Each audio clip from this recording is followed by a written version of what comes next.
Welcome to another episode of Pimp Plays, and this one just going to be a quick video. I reconstructed the classic J Dilla beat, which is a Phife dog from Tribe Called Quest, Bend Ova.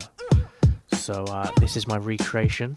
I did it all in Reaper with the guide track, so I'm just going to take you through it and we'll go from there.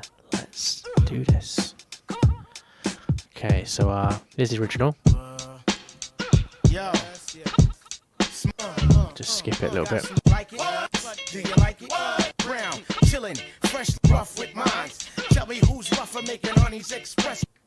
Okay, so it looks like he's used the Astrid Gilberto version, Canto de Osana. Check out for different versions of it because it's really good. Anyway, so the song's based around that, and it's just like a classic J Dilla beat. So we just listen to the first couple bars there. Oh, that's my shit playing along. That was my actual thing, right? So I think the first thing I did was looking for the sounds. So we got the Astro Gilberto sample. Put that in. The vocal things, the ahhhs and that type of thing, that's from Sweet Linda Divine. I'll say it again. I probably started with a kick, and with the Sweet Linda Divine track, there's an open break, so I use that as a start. Now, obviously, I don't want to get taken off. I don't want to get taken off YouTube, wherever this ends up. So I don't want to play too much for you, but. So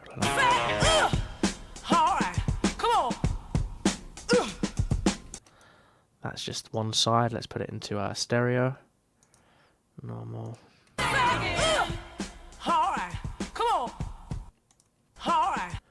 Oh, okay. So for the grunts, where's my vocal bit? Let me just check, because it sounds like if the left side is completely clean. Mono, right, okay. So something to fix up already. I just noticed then on the original record, the drums on the right side, the vocals clean on the left side, so let's solo it. Mute that one. And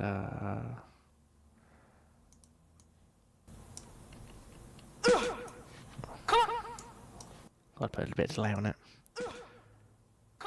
Okay, you can hear a bit of a drum hit on the so I'm going to select them all, make it the left side, and this should be cleaner. Perfect. Okay, so there was drums in the I'll say it again. So I use those as a guide. Like he probably found as much bits as he could off those tracks. And then easy, right? You just loop up a bar of it.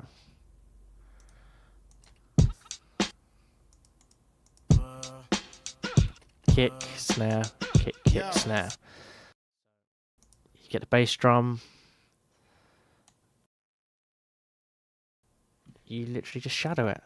So there's a kick there, so I've dragged a kick in, kick, kick. Now, with Dilla, it was all about his feel and the swing or whatever. When you copy it like this, you get a really good idea of where he's put in the swings. It's, none of this is quantized or whatever. It looks like it's on the beat and it feels like it's on the beat, but if you look closely, like, there's a couple milliseconds forward there, the snare's a little bit backwards, so you have to keep all that in mind. Anyway, just go through it. Kick, kick, kick, kick. Same with the snare, again from the Sweet Linda Divine track. I think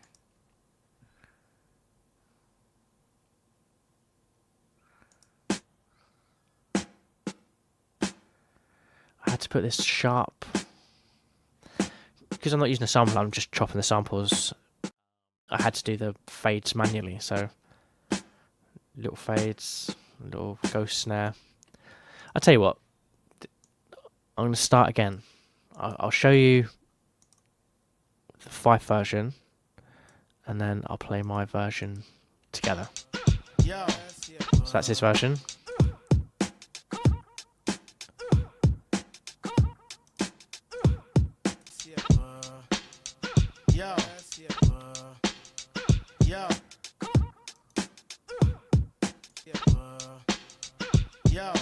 So another thing I noticed was with the hi-hats, on the original they're kind of sticky. They sound more like a more rim shotty than like sort of hi-hats like watch sound or whatever. And again, I would literally just shadow the original. You zoom in, you see that the hi-hat there's a couple samples off. So you nudge it. That could be nudged back. I mean, when it gets to this level, it doesn't really matter as much, but as long as you get the general feel for it, you know, you're fine. So 1, 2, so that's a big swing there, you know, but you don't really notice it because the main ones are bam on point. Anyway, drums, kick, snare, hi-hat. I put a plate or a room reverb on the snare at the end. But anyway, just went through, shadowed the thing. So I got the drums, and here's his version. Yo, smutty ranks in a place. Okay, so the next thing is the grunts. So again, Sweet Divine.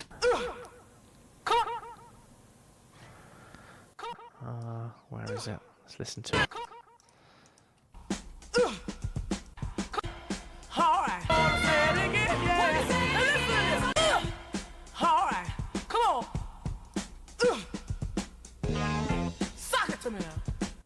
Lots of nice hits there. Kind of noisy actually, listening to it on these headphones.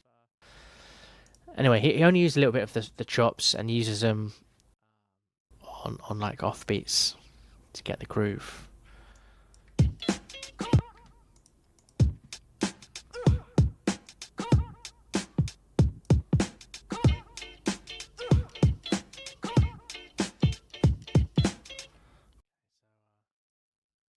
Copy the drums.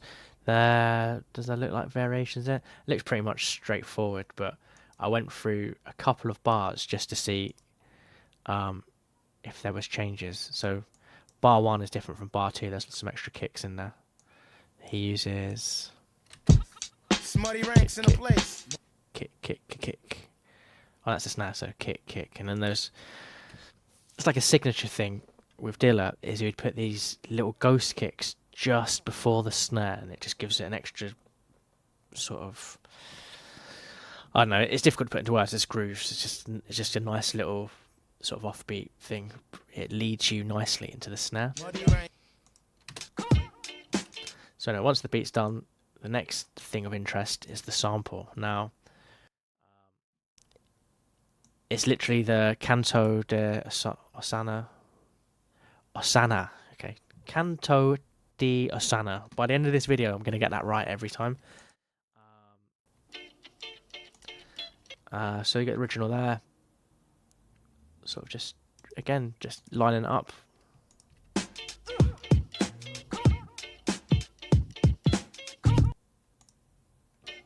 But in the immortal words of Shabba, muddy ranking. But in the immortal words of Shabba ranks. So when I played them together then, they were pretty much on time. There's probably milliseconds out, but it's fine. And then as far as the EQ goes with the sample, I noticed, so at first I would just do there's a high pass, a compressor, which is a ducking compressor, so the kick, every time the kick comes in, duck and compressor, it's just something to make the kick stand out a bit more. But I realised on headphones a second ago that there's actually a chorus on his use of it. So let me just play the sample without it. And then with the processing, a little chorus, and I use the Tau chorus It's lovely sounding, so I just put a bit of that in, turn it down a little bit. It's just enough to give it a bit of stereo width and dimension, and then just keep it down in the mix.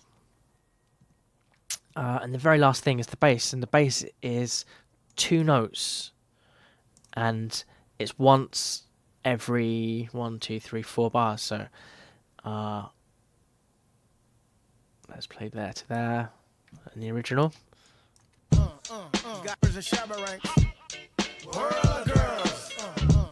Ba-dum, ba-dum. So there was some clean bass at the start of the Sweet Linda Divine, so I took that, filtered it, and then kept pitching it until I could get the right tone.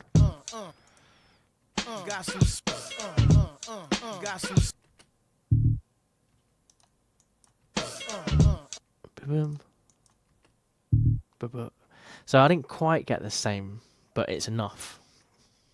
And that's pretty much it. Then you just sort of go through it, and if you hear a variation or change in the original, you just copy. You just copy it. So like here, it drops out. As I cruise through the. To be honest, if I was the engineer, I wouldn't have let that little click almost of the kick. But you know, it works. It's dirty, so it's fine. So there you go. That's my my reconstruction. I could probably go through the EQ settings of all the things. So let's just do that quickly. The hi-hat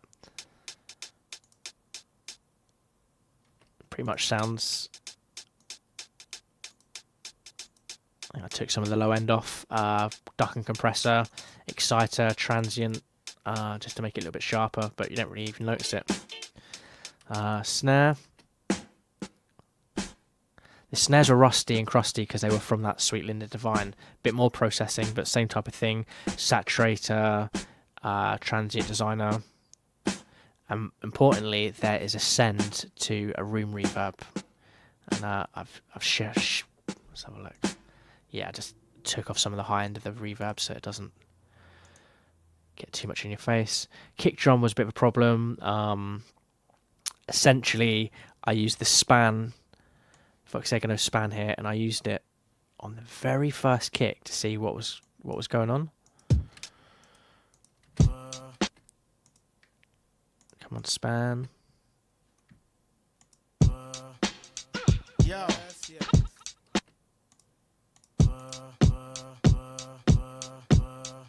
So it's there. It's like C3. What was like 130, 135. So with my kick, I just made sure that the sort of 130-ish was prominent. There was a dip. Basically, I copied the span thing. I used the spectrogram, tried to get the same tone, and I boosted some of the harmonics of 130. So that would be 260.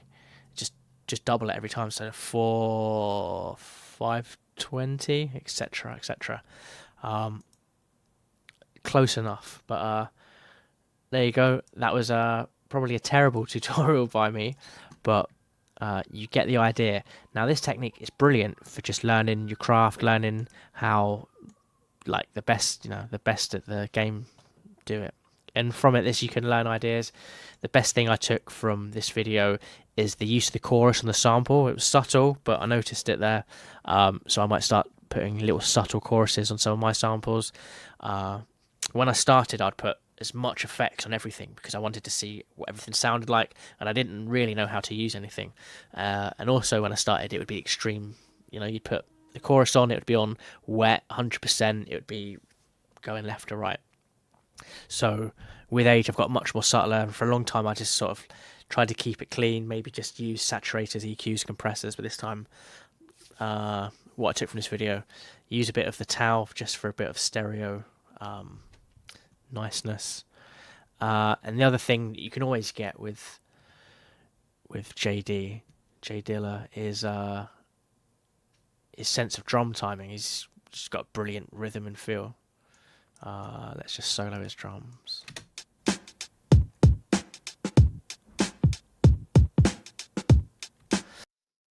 But anyway, that's about it. I'll leave you with my version. I hope you enjoyed this video.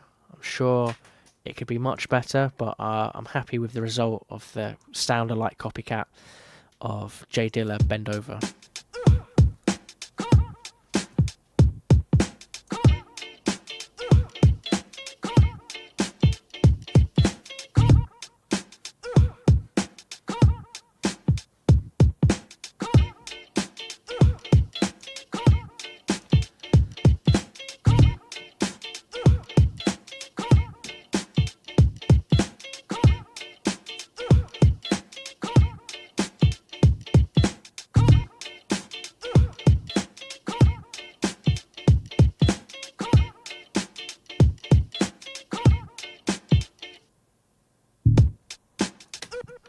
Catch you guys later. If you like it, like, subscribe, tell your friends, tell people you don't know, your enemies, tell your enemies about this one.